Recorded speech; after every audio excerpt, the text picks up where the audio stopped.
Welcome back to the GLAC Studios oil painting tutorial. I'm Gomati Sivasankaran and we are working on Ardhanareeshwarar's painting. Ardhanareeshwarar meaning half man and half woman. Yeah? And this is the completion of a human life. The main or male, masculine or and feminine energy put together. So it's an amazing painting that we are going to continue.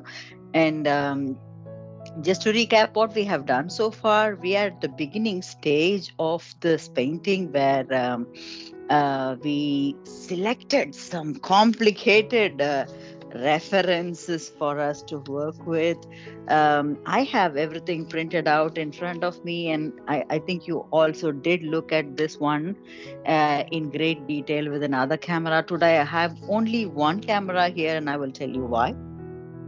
Um, so we selected references. We decided on what we want to go about doing, and then we also did a little bit of gridding on planning, strategizing on one of those papers. You have a copy of this paper, all these references available in the link in wherever you are looking into. And um, yes, you can download them, have them ready in a printed format, or also if you are really liking paperless, that's also good that you are having it in your laptop or mobile device or whatever that you feel comfortable about. So we are now getting on to the stage of doing the same grid into the canvas. How hard can it be? It should be a easy, pretty much easy class today. Let's see. So we are going to target doing a little bit of what do you call the gridding on the canvas, and then see if we can also manage in an hour to get started with some of this work if possible. Yeah. So we might not be able to finish the whole of um, marking or planning today itself. We might have to continue in a couple of classes, depends. Let's see how challenging it's going to be, but at least we can get started somewhere. And before we get on to the real work, I want to just introduce you to the things that I'm going to be using today. Um, the very good old canvas we talked a lot about in our first two classes is very dry enough now. For me, it is 80 by 60 centimeters, a canvas cloth that is mounted on a wooden frame that I am using. We talked a lot about how to prepare this canvas and so on already. So we are going to move on with the next step only today. And for this step, what am I using? I have um, burnt umber. Is from Winsor and Newton, and this is what I am using, and I am not going to use a lot of it. I have a tad bit of it here that is not yet dry, but that's enough, and I'm going to be using a zero brush to do the grids. And for the grids, what else will I need? I will definitely need some measuring device. I have a good old the work tool, the measuring thing that you use for electricians and engineers, and not anybody mm, would know this. This is a simple tool that you can find in any supermarket, and it is very helpful. It's so dirty, but it helps for me because of all the paint. So this is what I'll be using for the measuring. To connect, I do have some used wooden um, yeah, pieces like this. They are not rulers, proper rulers, but they are I think they come with whenever you buy painting equipment, you will get some sticks like this. So I save up all these things. See, think of everything that can be used and reused, so you are working sustainably as much as possible. Mm. And then I do like to have a little bit of tissue paper around, or earbuds around, just in case I make a mistake, I can rub off things and clean up things. So I have that around. In terms of oil, I don't see much need of using oil. It's the same cold pressed linseed oil that is still in my um, tin lid. I don't see the need of refilling it at all. I have still leftover, not going to refill it. Um, I might need a magnifying glass. I appreciate it, especially when I'm looking at all these references. Like to look at it in details. When I am showing something really intense, then I would also open up the file in my laptop and share the screen for you, so you're able to also see what exactly I'm saying in terms of some detail. Yeah, I might need it, not really right now, but then I always keep it handy in my um, movable trolley. You cannot see that here in the camera. I always have one movable trolley. Maybe I'll talk about it later in one of those sessions that are highly intense, so it's a little bit of a break. But for now, yes, I have. That's it. I think I have all the materials that I need to get started. Uh, let's get started with the measuring. What did we say about the measuring in our previous class? It's 80 centimeters. We are going to divide it into 8 10 centimeter pieces, and then 60 centimeters and 6 10 centimeter grids. That's simple. So we should be done. Hmm? Let's see. So I'm now going to measure this. And the way I like to measure, uh, I keep my finger on the edge of my frame and put this across to see whether it is 60. It's 59 and a half, not 60. What happened? Somebody ate it.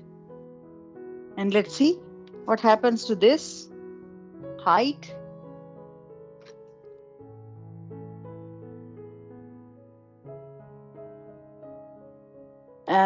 That's where the 80 is. And I will just move up the camera for you to see slightly.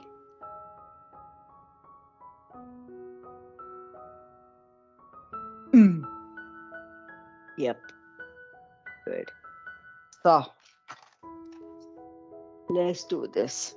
So I've put my finger underneath and then I'm pushing it.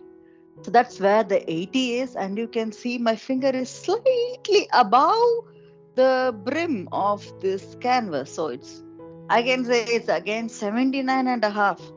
Oh, what happened? Did somebody, do a fraud in sale, or what happened? What is happening here? Oh, no. It's a good product. It's a fantastic product that I have bought. It's a high quality product I have bought. Uh, what really happens is that this 60 centimeter cloth is stretched across, and it's not 60 centimeter, it's more than 60 centimeter cloth that is cut, and it is stretched across the frame, so it is folded. You saw the back of it also in the first episode, first class. So while stretching and folding these on a wooden frame, depending upon the build of the wooden frame, the cloth gets stretched and molded onto the side of it. And that is a quarter centimeter here and there, down and up. That's what we lost. So it is, you might be surprised, but when you check it clearly, you will see a tad bit of this, canvas getting bent in the corner of the frame. It's just being folded around. It's a cloth on wood, two different materials, isn't it? So that bend happens. Does it matter? Yes, no, maybe. Depends on what you are working on. If you are really into all this millimeter, centimeter, and everything is important for you to work on something, it does matter, especially in the case of what we are going to do. Every single inch and centimeter is important for us, isn't it? Maybe if you're doing a nature painting, like the one right behind me, this is more into nature. Mountains, doesn't matter if I get one mountain smaller or bigger or so, it's all mountains. I wouldn't really bother about it. But when I'm working on such things where we are manipulating two, three references, want to combine it, and so on, for me, every single millimeter will show a different thing, and it matters to me. So I'm going to be very conscious of it when I'm going to start doing the grid. This is a very tiny little nuance, but it matters a lot when we are working on something into details. So be careful about that. And um, just check, because the way the wood is built, it's not a sharp wooden edge. It mustn't be a sharp wooden edge. The reason is, what happens if it's a sharp wooden edge? The cloth will start cutting itself against it and it'll tear off. So the wood has to be molded in a fashion that the cloth can sit comfortably without getting torn. So it's not a mistake from the supplier side also. So keep that in view. You might miss, depending upon where you're buying product and what wood they are using. You will lose half a centimeter or a quarter centimeter or even a three-quarter centimeter, depends upon. It's okay. It is okay, but just be aware of that. Yes. So that was our first learning about this. And also, we have increased the tension, didn't we? We also did that. We pulled the canvas across, didn't we, in our first lesson? So I am taking a little bit of this brown um, from my use and throw palette that I have been having for a while now. I am using it, and I'm going to start marking first. Now I'm aware it is 59.5 centimeter.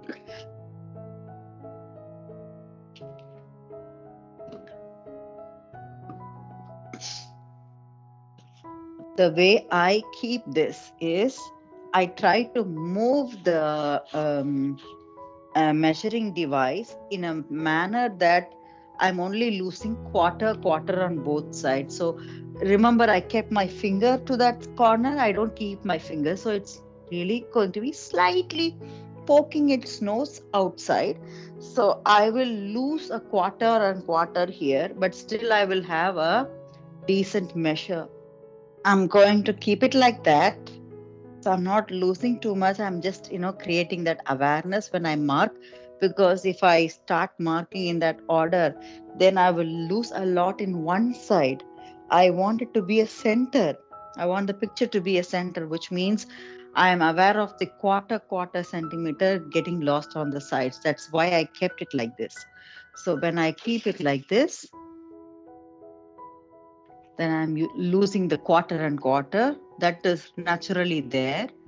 And marking 10 and 20 and 30, 40 and 50. Yes. Let's do the same thing somewhere below. Mhm. Repeat the same thing somewhere below. So we have a 10 and a 20 and a 30, 40 and 50 marked. So we have this long length to cover that we could. I can use this also to draw a straight line across. Sometimes, because it's a folded um, to measuring tool, it gets bent all the way and the lines don't come out right. So I prefer also to keep it this way, that I use another um, frame to work on. Yeah.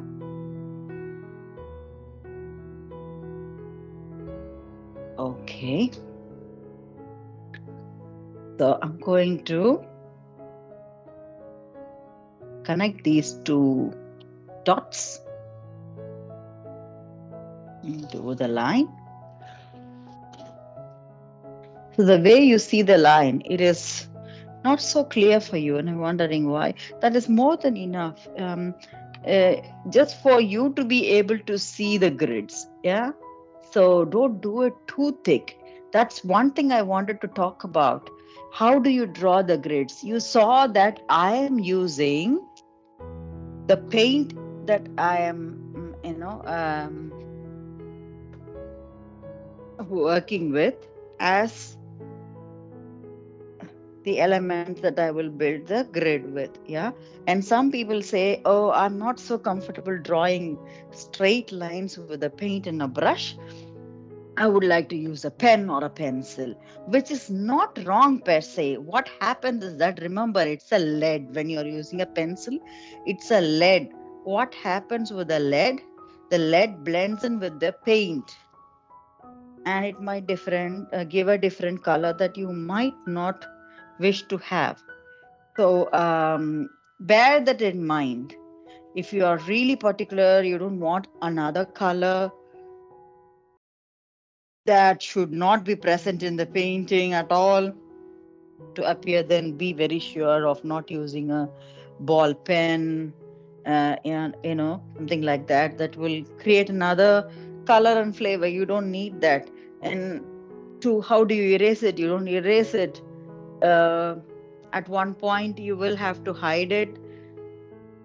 It becomes a bit of a challenge sometimes. Maybe you are not happy with it, so I would suggest that you try to stick to this method of um, doing it with paint itself. So paint can be knocked off with another paint on as a layer. It doesn't harm in any way. That's the best method, easy and the best method to work with. If you're still not comfortable, use a very what do you call, a lighter pencil that you are like, you're still wondering, oh, it's a feeble line, it's not, that is enough, because this grid is a support mechanism. You will have to let go of this grid somewhere down the line. So the lighter it is, the better it is for you. Yes. So keep that in mind. And also, do you see the benefit of doing things manually here? All these small little nuances you are aware of. We are not using any shortcut in this whole painting. We are going by really traditional methods, but this is giving you a lot of basic learning about your canvas that you're working on, and about the reference materials and so on. So when you are also going into a space where you're much more comfortable, ready to use more shortcuts and technological tools and so on, you find it even logical at the same time to understand any nuance, and um, what do you call, prepare yourself for the needed change, because you are the basics very thoroughly. So at least a couple of paintings, I would say, follow the traditional method and do it the traditional way. And then, of course, you can use, add on, change things around with the new techniques and technology and so on. Use the traditional methods and learn the basics. The ones that are strong in the basics are the ones, even when technology comes, they're able to appreciate more of it and do a better job of it. So that's what I would recommend you to do, to try things traditionally and do it once at least traditionally. Hmm? So we have I have drawn about 3 lines, working on the fourth, and then we have fifth. Then we are ready for the um, similar work on the horizontal side as well, isn't it?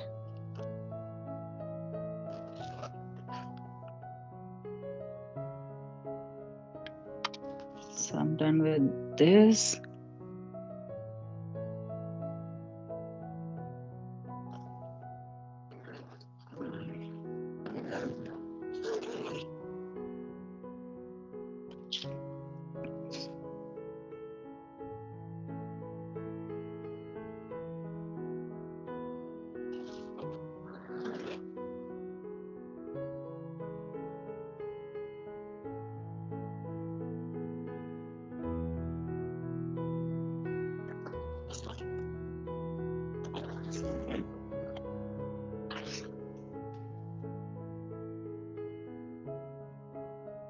Okay, I'm nearly there.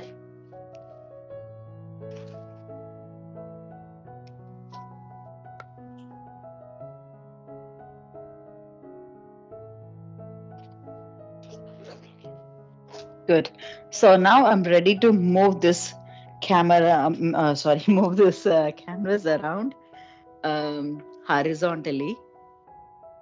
I will also move the camera around for you to see a little more of, yeah, what do we have here? Yes, good. So I'm going to do the same type of measuring. Now it's 80 centimeters. What it is not 80, it is 79.5. And I'm aware of that, so I'm going to gauge it around slightly. So I'm losing the quarter on both the sides to have it all nearly there. 10, 20, 30, 40, 50, 60, and 70 marked. I'm going to do the same exercise down here. Okay, marking it as 10, 20, 30, 40, 50, 60, and 70. Yes, marking done. I can close my measuring device.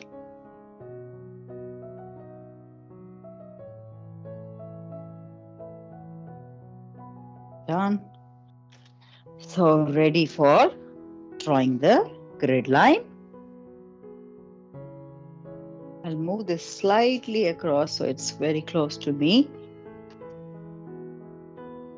You can see that I know I'm standing up and working, sitting down and working at times. So choose a couple of options and comfortable options for you to work with. We are going to be working on a long, canvas artwork. So it's going to take long number of hours for us to work on. We'll have to make it as comfortable as possible for us, and it's not a torture. Yeah.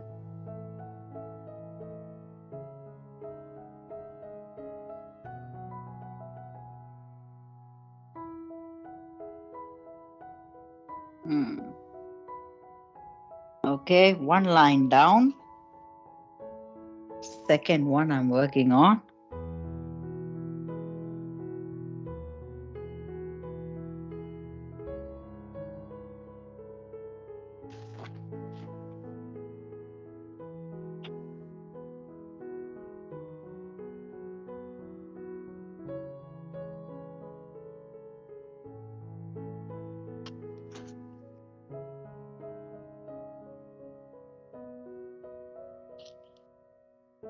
Right.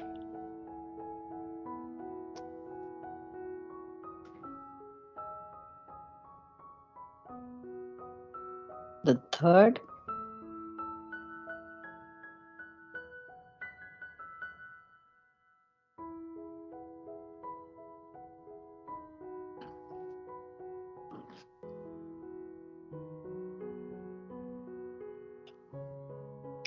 Be very patient about this task because it's a it's like laying the foundation. If the foundation is strong, especially if you are someone who is also learning to draw alongside, these grids are going to really help you a lot in the process of learning. um, so it is a good idea for you to invest some time and be patient with this process of building a strong grid. Yeah, building a strong foundation so you have done a good job with the strategizing of these grids and so on in the paperwork that we did in the previous class. So, if you want that to be reflected here, if you want that quality to be reflected here, it's a good idea that you are building the grid patiently, perfectly.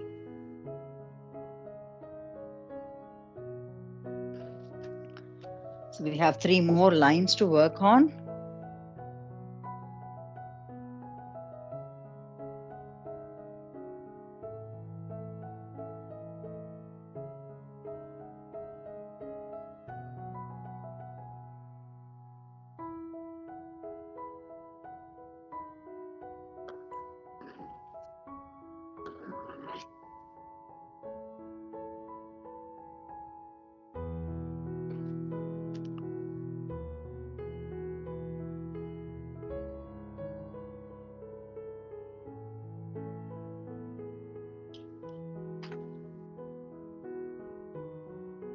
Right.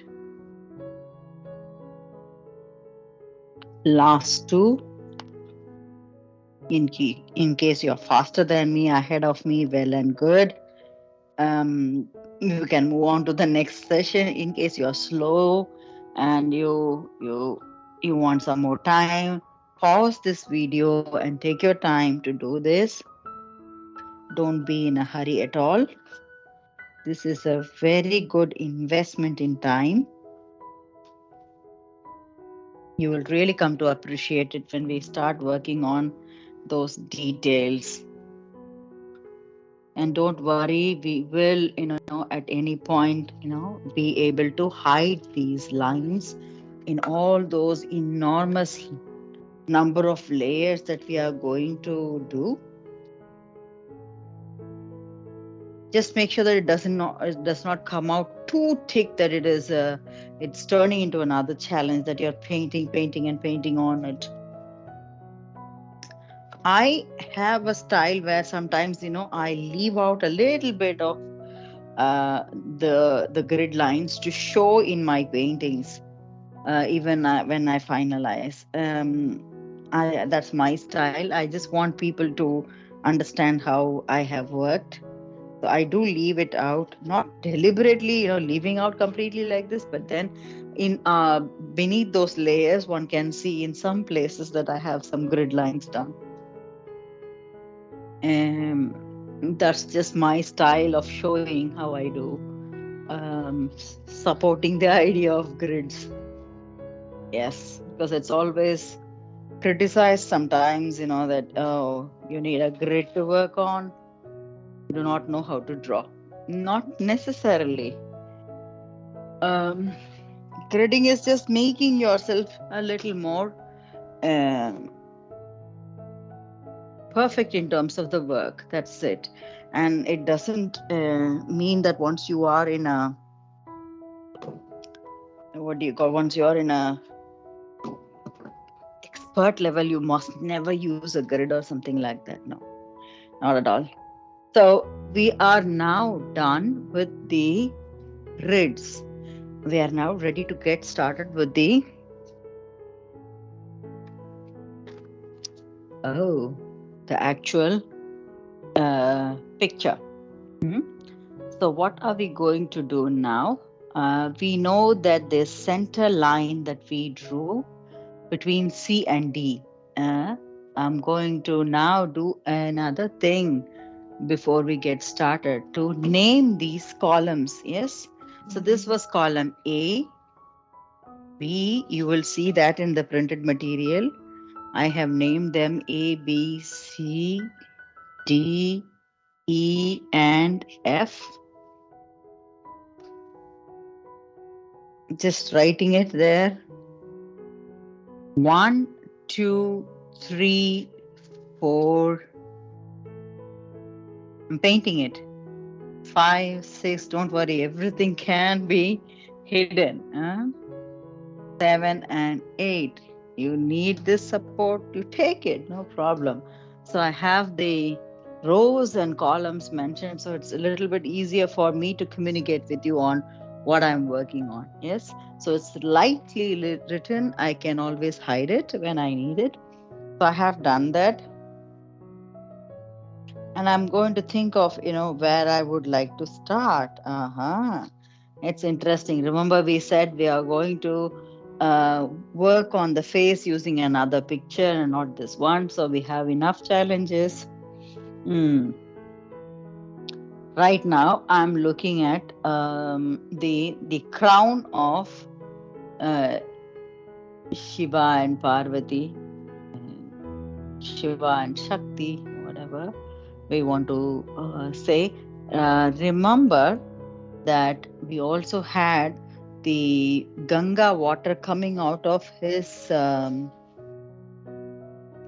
crown, or the knot of his head, and that is visible in only this picture. Does not show much. This picture, apparently it is there, but it isn't really bright enough. I am looking at this one. That's where it is clear. So we need to somehow manage to have that also, but I cannot compromise too much on the size of it. So I'll have to be aware that between C and D rows, there is this element that I will have to build somewhere down the lane. Not yet now, but then we can always work on it. So I'm keeping that in view, and I'm looking at how will I work with C and D. Can we start with C first? Shiva. Shiva's he doesn't have a crown on his head. It's just his hair that is tied into a knot and mounted up like that. Yeah. So, and the easy way that I look at grids is that what is happening on the grid. Okay, because this grid, let's say for example, grid B1 is totally empty for me right now. I'm not going to use that background right away. So for me, I'm not going to worry about that. Versus C1, what is that? Is it fully filled with some substance, or does it have anything about the key image, that key character that we are going to work on? It has. How much of it? About, I'll say, less than 40% of C1 is used with some, uh, you know, spacing or blocking of the key element. Yeah. So I'm going to do that, bringing the frame down so that it is clearly visible for you what I am doing. So we're not going to work on the details. We're going to work on the superstructure only. So in terms of C1, I see that only 40% of C1 is used. There is a need. And where is this starting? It's starting somewhere on the top corner. Remember, we are looking at a 3 by 3 centimeter picture, and we are working on a 10 by 10 centimeter grid. So there's always this, we need to have the mindset of eyeballing and seeing where is this starting. So where is this starting? I have marked it. And where is this ending? It's almost 40% of, or is that's not 40%, it's right here. That's where it is ending. I have marked these two spaces. Yeah.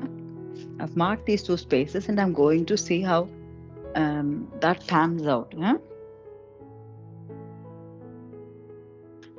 So I'm just giving. I'm not doing. There's a snake on his head, clinging onto his head. I'm not going to work on that right away. I'm just doing this curve that is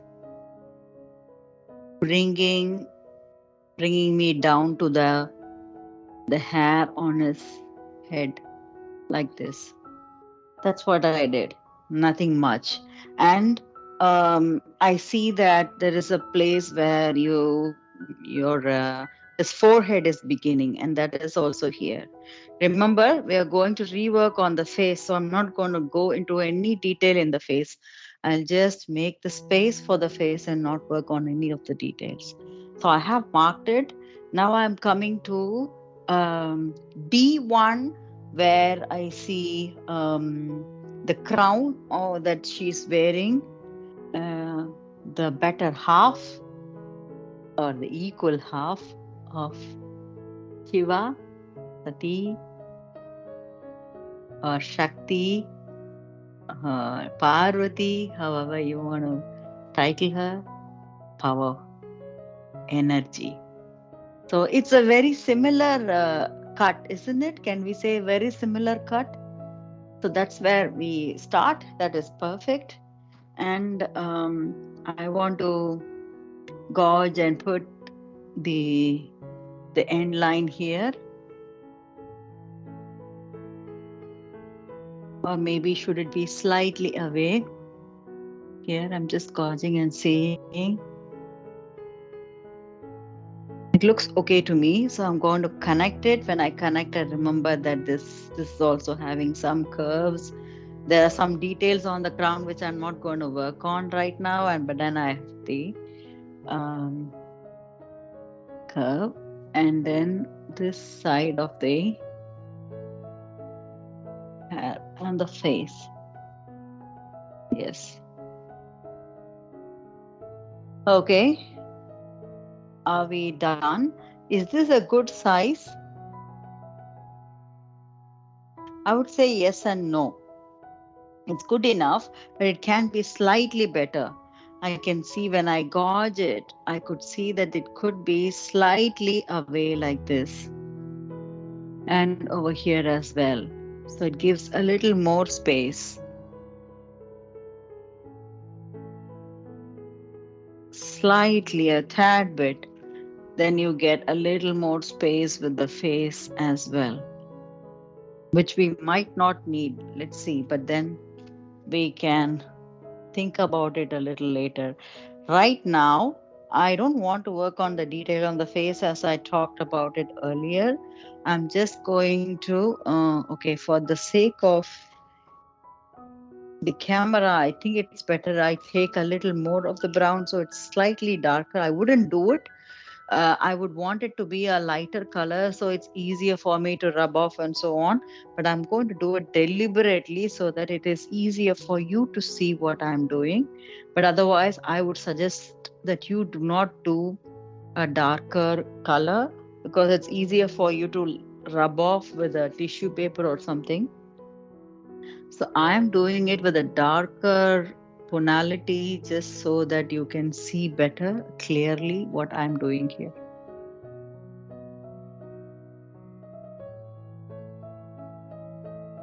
So that's what I'm doing. So I hope this is visible a little more. Yeah, it is clear. It is clear on the camera. I can see.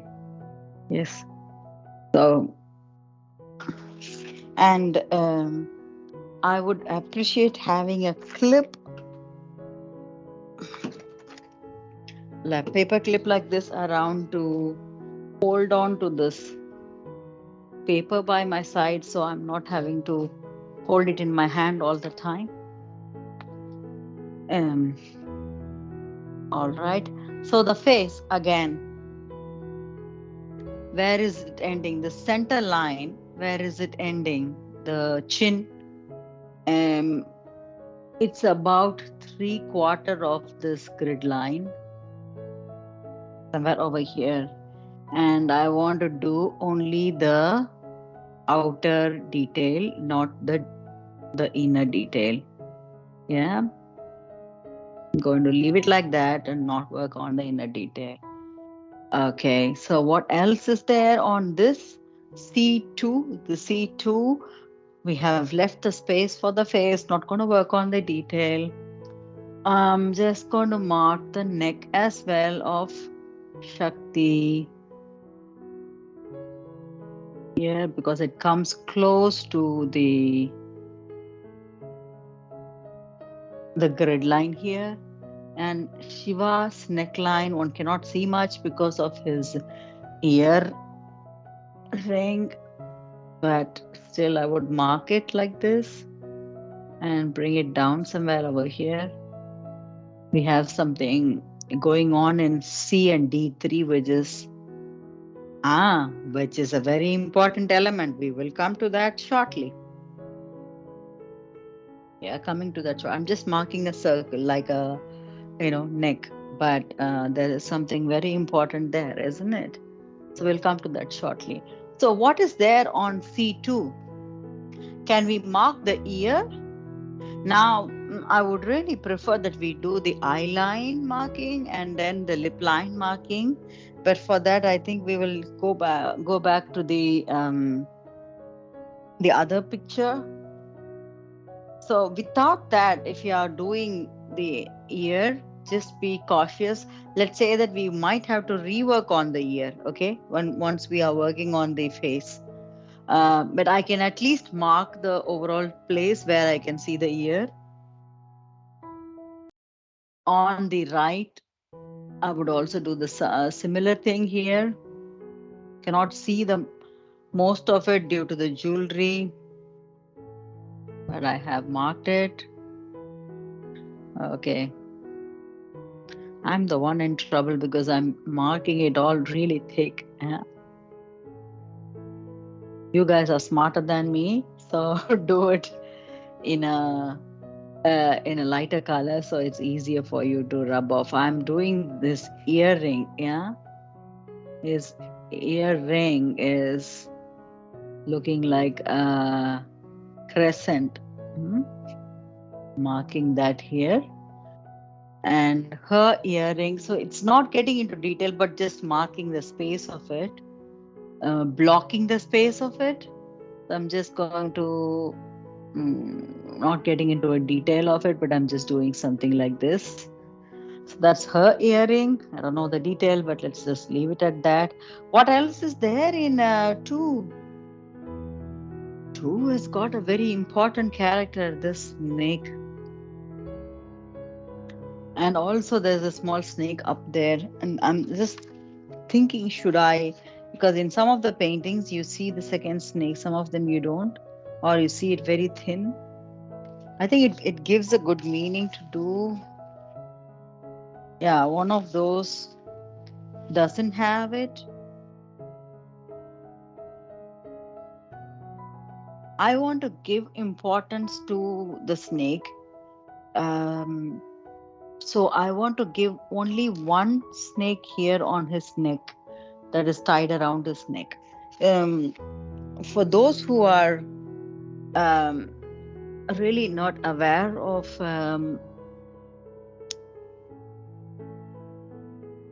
the importance of snake and are wondering because it's a reptile, some of them do not like it, it's poisonous and this and that, and culturally, some of them really appreciate it, some of them don't. I want to go into that shortly, but I'm just going to show you what I'm doing with the snake. I can see that it is coming right close to where you see the end of the crescent or the earring, and I want to start it from here in C2, and it goes down to C3, comes across the grid line's corner.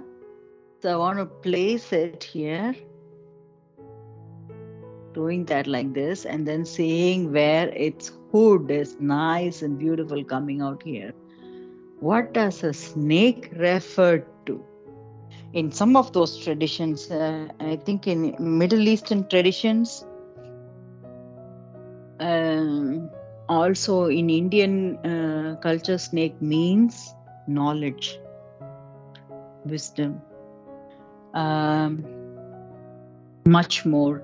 I think people in the medical industry know that the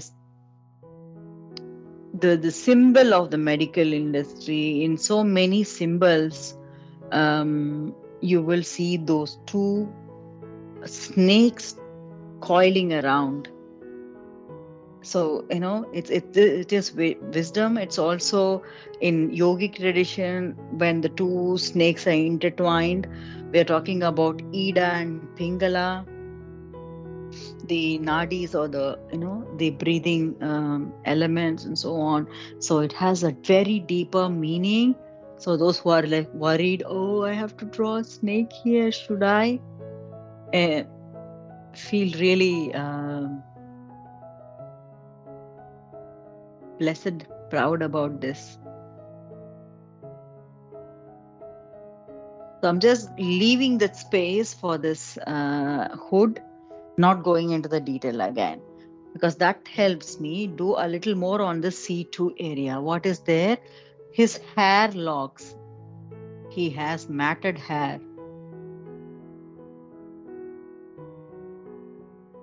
Shiva is a beautiful man, but he doesn't take bath regularly.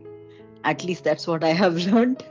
He's from the mountain area. It's a very very cold place, and I'm what I have learned from all these Puranas and stories is that he only bathes 2 times in a year. Oh yeah, that's exactly why. He's got a matted hair. He's famous for his matted hair. So every single thing that we are working on is so much interesting to work on and enjoy about. Yeah, just enjoy about it. Can we? Yeah, I don't want to do the other snake on his head because I want to give that space for Ganga that is coming from the tip of his head, which is not shown in this picture, but it's just water coming around. So I'm just going to go and do that water coming down kind of a thing, leaving a curve up there. Nothing too much of a detail. That's it. So that's why I wanted to leave that space and not make it too dramatic there so that we have Ganga covered here. Okay. So that's about C2. Fair enough. I think we have done enough justice to C2. Can we move to D2? What do we have here? It's again hair of Shakti, slightly wavy curvy hair. Where is it ending? Coming close to the end of D. That's where it is ending. And I'm just okay. Can we block the hair like this?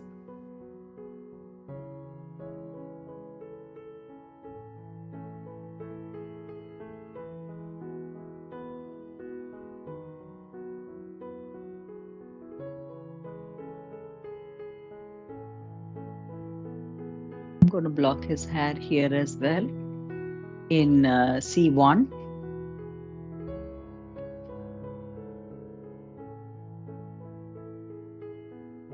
because there is a difference. Um, this is all hair again.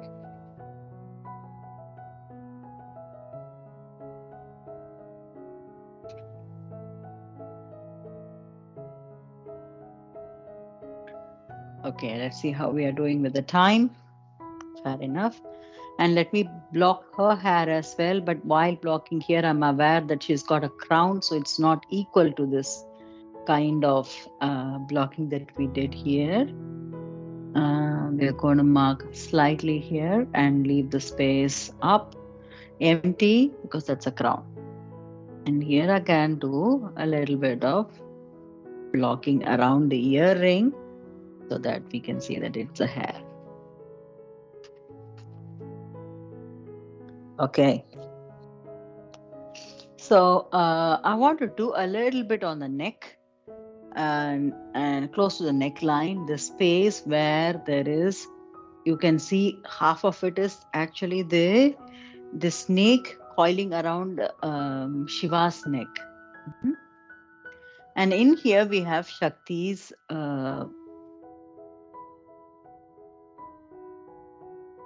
neck ornaments.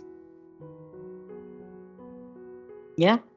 So we have the spacing done. This is what we have done in terms of marking. We are going to make a stop here so that we gauge what we did, even though it's a start, but it's a very important start, and see how this overall is looking. Yeah.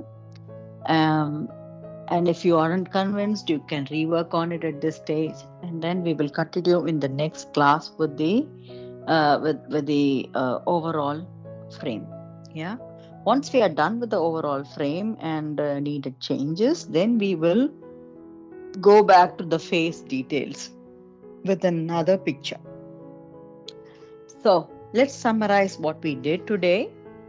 What we learned is to start with the gridding on a canvas. There is something we need to understand, that we might miss a half a centimeter, a quarter centimeter, so something like that, because of the way the cloth is mounted on a wooden frame.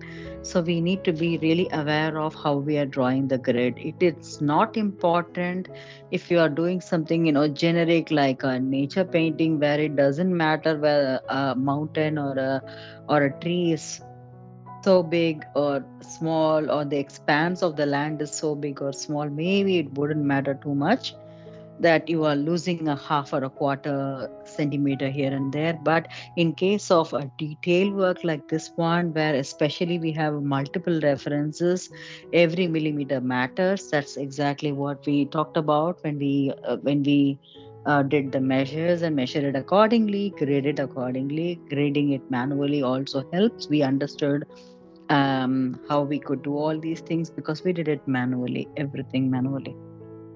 Yeah. And then we also started naming it as A, B, C, D, E, and F, the columns, and the rows as 1 through 8, so that we are able to talk through each other in this language. We talked about using pens versus the lead pencils versus the paint itself, like this. What's the downside of it, and so on. And then we started using the grid to start plotting. We have done a bit on the head and the crown, and also blocked space for the face, and we have blocked the space for the snake. That's where we stop with this class. In the next class, we continue to work on the next level of what do you call, marking, or it's not even blocking it. It is still what do you call, strategizing, planning. This is still a part of that we are continuing. We will still continue that in the next class and see how far we get. Yep.